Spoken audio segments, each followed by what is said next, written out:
The final reflections of King Solomon. King Solomon, son of David, was once the most glorious king the world had ever seen. He ruled over Israel in peace and prosperity. Nations bowed before him, and kings sent him gifts of gold, silver, and spices. His wisdom was unmatched, his wealth unmeasured, and his fame spread across distant lands. He built the great temple of the Lord, adorned with gold and cedar, and filled the courts of Jerusalem with beauty.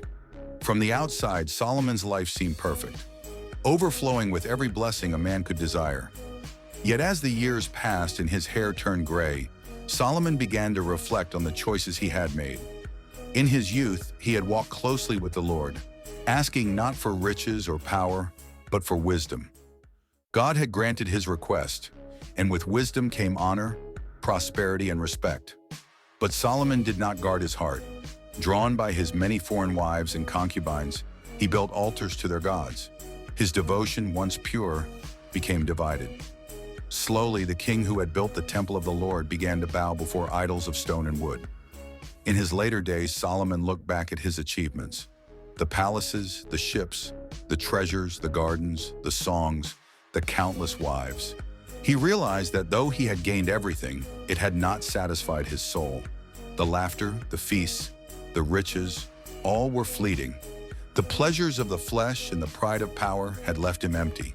His kingdom, though strong, carried the seeds of division, and his heart carried the weight of regret.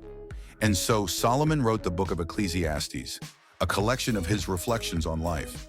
With weary eyes, he declared, "Vanity of vanities," says the preacher, "vanity of vanities, all is vanity." By vanity, he meant emptiness, futility, and the fleeting nature of worldly pursuits. He saw that wealth perishes, wisdom fades, pleasure vanishes, and even kings return to dust. Nothing under the sun lasts forever. But in his sorrow, Solomon also spoke of hope. The true purpose of man is not in riches, fame, or pleasure, but in fearing God and keeping his commandments. This, he concluded, is the whole duty of mankind.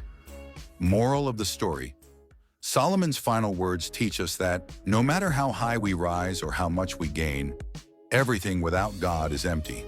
True meaning in life is found only in walking with God, for He alone gives purpose that never fades.